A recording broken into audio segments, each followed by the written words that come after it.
लाया जाता है उसी तरह धक्के मार कर इन्हें निकाल दिया जाता है। लेकिन नुकसान किसका होता है? पाकिस्तान की जमहूरियत का नुकसान होता है, पाकिस्तान में जमहूरी अमल का। और इसी तरह लगता है जो इनकी अभी रविश है और जो इनके अंदर इंतकाम की आग ठंडी नहीं हो रही कि इस दफा जो ये क्लेम कर रहे हैं कि हम आएंगे तो यही अंजाम होगा। लेकिन ये इस तरीके से बहुत सी जमातों का आखिरी इलेक्शन नजर आता है जिसमें सरे फहरिस्त वो तमाम लाडले हैं जो सहूलतकारी की बुनियाद पर आ रहे हैं।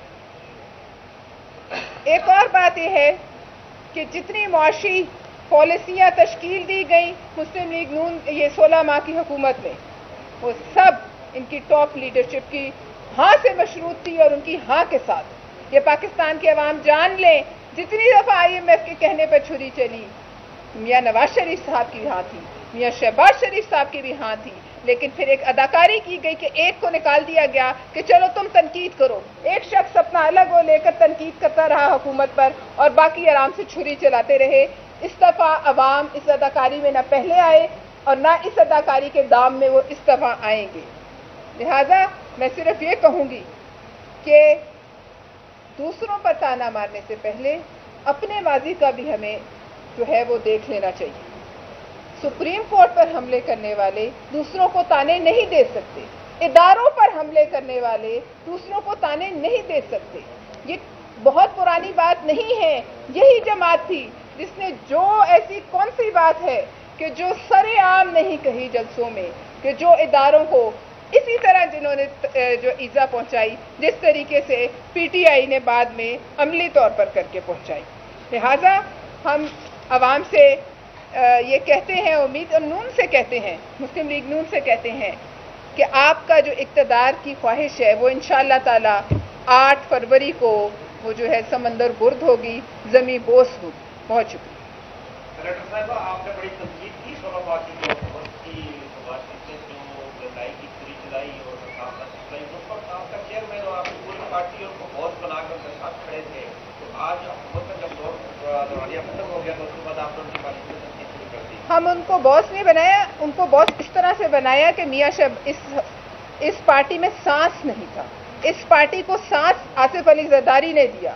मियां शहबाज शरीफ को हुकूमत में लाने वाला और मुस्लिम लीग नून को अगर कोई खड़े करने वाला है तो वो एक शख्स है, आसिफ अली जरदारी। और इसकी तमाम मुआशी पॉलिसीज पर पीपल्स पार्टी तब भी इख्तलाफ करती थी, पीपल्स पार्टी तब भी अपना और ये अपनी मुआशी पॉलिसियों और अपने फैसलों को करते हुए किसी इत्तेहादी से कोई बात नहीं करते थे कि उस वक्त भी तनकीद थी और इत्तेहादियों के तहफ़्फ़ुज़ात थे। लेकिन उस वक्त के हालात के मुताबिक हमें एक लाडले अव्वल को निकालना बहुत ज़रूरी है। पलवशा साहबा, आपके जो मिनिस्टर हैं वो बिलावल साहब को टूर तो समझ आते हैं कि वो वज़ीर ख़ारजा थे और मामला दुरुस्त करने जा रहे थे। ये बाकी जो आपके मिनिस्टर जहाज़ों पर चढ़ते रहे 15 महीनों के दौरान और इनके पाँव यहाँ नहीं लगे, किसी एक का बयान दिखा सकते हैं कि किसी ने उस वक्त मुआशी पॉलिसी से इख्तिलाफ किया हो? ये तो जहाज़ों में घूमते रहे हैं उस वक्त। देखिए, जिसने जितने दौरे किए वो अपने दौरों की जो है वो जवाब देगा।